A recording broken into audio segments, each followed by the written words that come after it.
Hello मेरे photons, कैसे आप सब? उम्मीद है बेहतर हैं, स्वस्थ हैं और मन लगाकर पढ़ाई कर रहे होंगे। तो ये लास्ट पेपर का डिस्कशन कर रहे हैं आपका। उम्मीद है अब इसके बाद जो पेपर है वो आपका नीट है और उम्मीद है उसके बाद अब सीधे आप MBBS कॉलेज में जाके सेमेस्टर पेपर्स को करें, ठीक है ना। तो मेहनत की है आपने पूरे साल, डरने की कोई बात नहीं है, ठीक है ना। और कहते हैं कोशिश करने वालों की कभी हार नहीं होती, और आपने पुरजोर कोशिश की है तो हारेंगे तो बिल्कुल नहीं। सफलता निश्चित है आपकी, नहीं तो फिर कुछ जो सीखे हैं उसको अगले साल फिर से इस्तेमाल करेंगे, ठीक है ना। पूरे अपनी मेहनत, पूरे फोकस और लगन से एग्ज़ाम देंगे हम लोग। हेल्थ बिल्कुल आपका ठीक होगा, ऐसे में बिल्कुल आप पूरी आशा करता हूँ। और बिल्कुल हेल्थ अपना बेहतर रखिए, डिहाइड्रेट मत होने दीजिए खुद को, ठीक है। तो 2 दिनों में आपका एग्ज़ाम है। आज है 3 मई, 4 मई को आप बिल्कुल आराम कीजिएगा, रिलैक्स कीजिएगा, कोई कुछ नहीं सोचना क्या होगा कैसे होगा। और 5 मई को आपका नीट एग्ज़ाम है, बिल्कुल रिलैक्स माइंड से जाके एग्ज़ाम दीजिएगा, ठीक है ना। चलिए, तो आज हम डिस्कस करेंगे आपका last paper ITS R22 revision 22, जो कि आखिरी पेपर है आपके लिए। इस पेपर में क्वेश्चन नंबर अगर 19 देखा जाए, क्वेश्चन नंबर 19, तो a transparent cube of 15 centimetre edge contains a small air bubble. एक ट्रांसपेरेंट क्यूब है जिसको 2D मैंने बना लिया, 12 नहीं दिया गया अपने को 15 सेंटीमीटर। कह रहा है एक तरफ से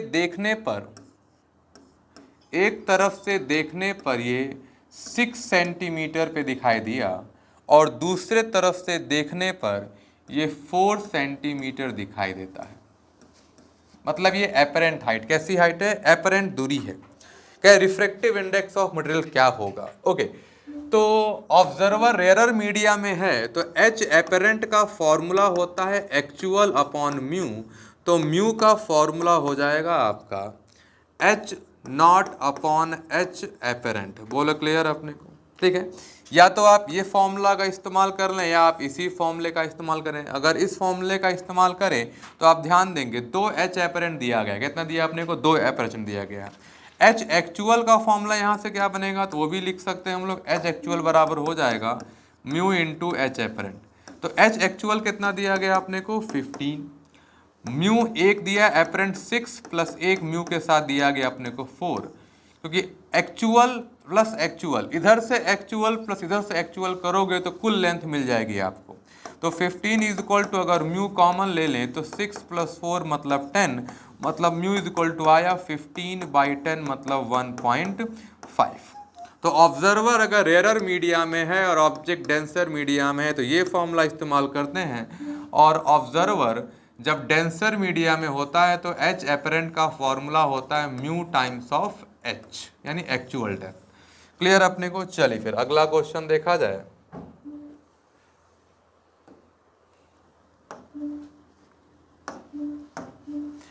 क्वेश्चन नंबर 20 कह रहे हैं object is placed at the focus of a concave lens. Okay, again ध्यान दें, क्वेश्चन नंबर है आपका ये 20, क्वेश्चन नंबर 20। तो कॉनकेव लेंस है, मिरर नहीं है, कॉनकेव लेंस है जिसके फोकस पर ऑब्जेक्ट रखा है, जिसके फोकस पर ऑब्जेक्ट रखा हुआ है AB। क्लियर अपने को? और फोकल लेंथ इसका F दिया गया। कह रहा है मैग्निफिकेशन क्या होगा और इमेज की दूरी क्या होगी ऑप्टिकल सेंटर ऑफ लेंस से। ओके, क्लियर अपने को? आइए सॉल्व किया जाए। तो V is equal to formula होता है UF upon U plus F। U की वैल्यू कितनी दी गई अपने को? तो जिधर ऑब्जेक्ट होगा वो नेगेटिव रखेंगे, और दूरी दी गई फोकस मतलब F, तो ये हो जाएगा -F इंटू कॉनकेव का फोकल लेंथ नेगेटिव ही होता है तो -F अपॉन -F। तो ये मिल जाएगा माइनस माइनस प्लस F का स्क्वायर अपॉन -2F। एक F कैंसिल, कितना आ गया? -F/2, मतलब उसी साइड अपने को इमेज मिल जाएगी। तो F/2 अगर आप देखें तो दूसरे ऑप्शन में F/2 दिया गया है कि इमेज की दूरी F/2 होगी, ठीक है ना। तो इमेज की दूरी F/2 दूसरे ऑप्शन दिया गया तो वही करेक्ट हो गया। आप मैग्निफिकेशन नहीं निकालेंगे तब भी आप ऑप्शन नंबर 2 टिक करके आगे बढ़ सकते हैं। क्लियर अपने को? लेकिन फिलहाल मैं सॉल्व कर दूं तो M का फॉर्मूला हो जाएगा आपका V अपॉन U। V की वैल्यू है -F/2, U है आपका -F, ये कट गया, कितना आ गया? 1/2 आंसर हो गया ऑप्टिकल मैग्निफिकेशन का 1/2, और ऑब्जेक्ट मिलेगा आपको F/2 पर। Option number 2 is correct. Clear. तो क्वेश्चन को ध्यान से पढ़ेंगे। अगर जल्दीबाजी में कॉनकेव लेंस को कॉनकेव मिरर पढ़ लिया तो ऑप्शन नंबर 4 ऐसा ऑप्शन नंबर आपको 3 सही दिख जाता और सिली मिस्टेक हो जाता और आपको -5 मिलता। क्लियर। अपने को सिली मिस्टेक बिल्कुल नहीं करेंगे, ध्यान देंगे, निगेटिव मार्किंग बिल्कुल नहीं करना है या कम से कम करना है। क्लियर अपने को। ओके, आइए अगला क्वेश्चन देखा जाए। ओके, क्वेश्चन नंबर 21, क्वेश्चन नंबर 21 देखा जाए। In Young's double slit experiment, YDSC का एक्सपेरिमेंट है। मैंने बता रखा है YDSC का मतलब होता है कि इंटेंसिटी दोनों स्लिट से क्या होगी, सेम। क्लियर। ओके, कह रहा है फ्रिंज विड्थ दिया गया बीटा दिया गया आपको 12 millimetre. Next, if the entire arrangement is placed in water, अगर सबको पूरा YDSC का सेटअप ही पानी में डुबो दिया गया तो कह रहा है फ्रिंज विड्थ क्या होगा, नया फ्रिंज विड्थ मीडियम में क्या होगा, ये एयर में दिया गया। ओके, तो फॉर्मूला जो होता है आपका मीडियम का, sorry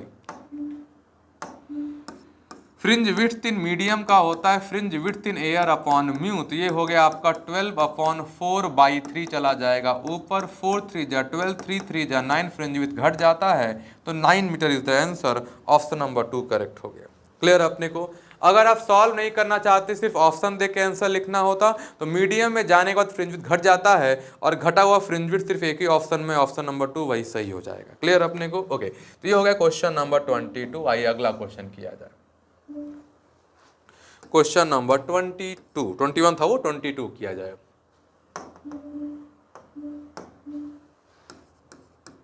okay, in diffraction pattern due to single slit of width A, the first minima is observed at angle of 30 degree. तो पहले एंगल और फ्रिंज विड्थ को लिंक करें तो डाइफ्रैक्शन में जो है,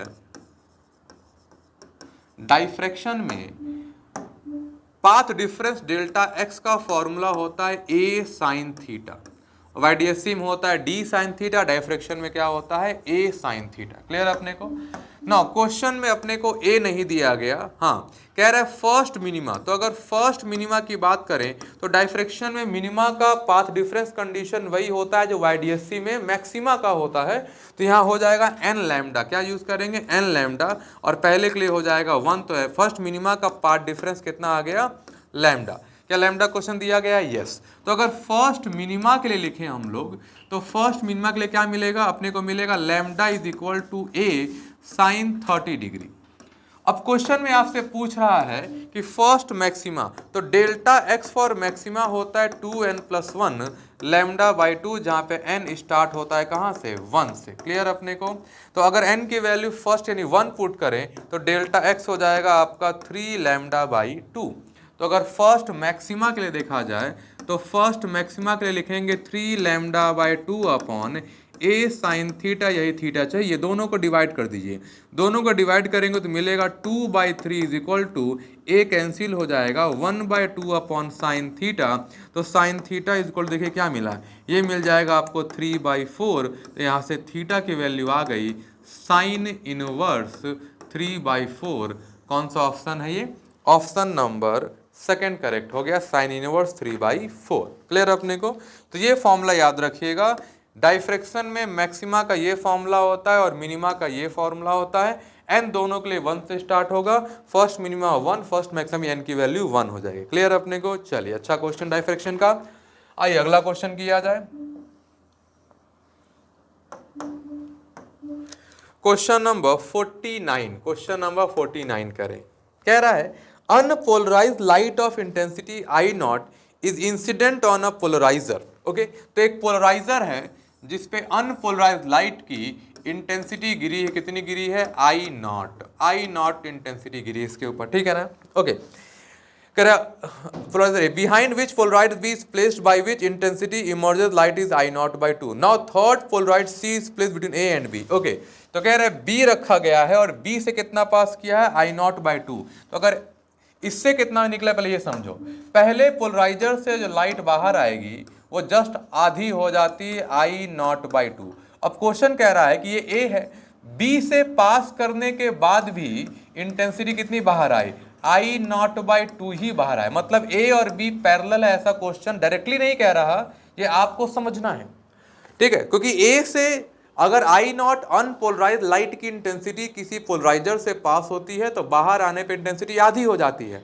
अब कह रहे हैं कि बी से भी आधी निकली है, मतलब ए और बी पैरेलल होंगे, क्योंकि जितना इससे बाहर निकलेगा अगर उतना इससे बाहर निकला, दोनों क्या होंगे, पैरेलल। अब तीसरा क्या, now third polarizer C is placed between A and B making angle 45 with A. अब कह रहे हैं एक तीसरा पोलराइडर है जो इनके बीच में रख दिया गया, जिसने A के साथ 45 बनाया है, तो ऑब्वियस सी बात है B के साथ भी कितना बनेगा, 45 ही बन जाएगा। अब कह रहा है बताइए अब इंटेंसिटी B से कितनी निकलेगी इसको रखने के बाद। क्लियर, अब समझिए इसको, बहुत आसान क्वेश्चन है। जब ये दोनों 90 डिग्री पे होते थे तो एक बार इससे फिर इससे सॉल्व कर देते, अब दोनों सेम एंगल, अगर ये 45 तो ये भी कितना होगा 45, तो किसी भी 45 से पास होने के बाद इंटेंसिटी का फॉर्मूला होता है कि जो इंटेंसिटी गिरी उसका कॉस स्क्वायर अल्फा कर देंगे। क्लियर अपने को, ओके। तो अगर ये देखें इनके बीच एंगल कितना 45, मतलब यहाँ अल्फा कितना दिया 45, और कितनी इंटेंसिटी आई नॉट बाई 2। तो अगर मान ले यहाँ इंटेंसिटी का नाम आई रख दूं तो आई इज इक्वल टू मिलेगा आई नॉट बाई 2 कॉस स्क्वायर 45, मतलब ये मिलेगा अपने को आई नॉट बाई 4। क्लियर अपने को, यानी यहाँ इंटेंसिटी कितनी पहुंची आई नॉट बाई 4, और अब ये भी कितने पर है, सेम एंगल पर है, मतलब यहाँ से मिलेगा अगर इसका नाम आई डैश रख दे अब, तो आई डैश बराबर क्या हो जाएगा आई नॉट बाई 4 कॉस स्क्वायर फिर से 45 ही होगा, तो आई नॉट बाई 4 कितना हो जाएगा, देखें यहाँ पे ये हो जाएगा आपका 1/√2 यानी I nought by 8। I nought by 8 option number 1 में दिया हुआ है। क्लियर अपने को, तो ये आपको क्वेश्चन देखने को मिल जाएगा। इसका डायरेक्ट फॉर्मूला जो होता है वो कॉस का पावर 4 हो जाता है, मैंने क्वेश्चन कराया है, आपके नोट्स में है सवाल, ठीक है। तो इस क्वेश्चन में जो इनडायरेक्टली आपको बोला गया वो ये बोला गया कि ए और बी क्या है, पैरेलल हैं, क्योंकि अगर ए से आई नॉट बाई 2 पास किया और बी से भी आई नॉट बाई 2 ही पास किया, मतलब दो both are parallel to each other, ठीक है ना।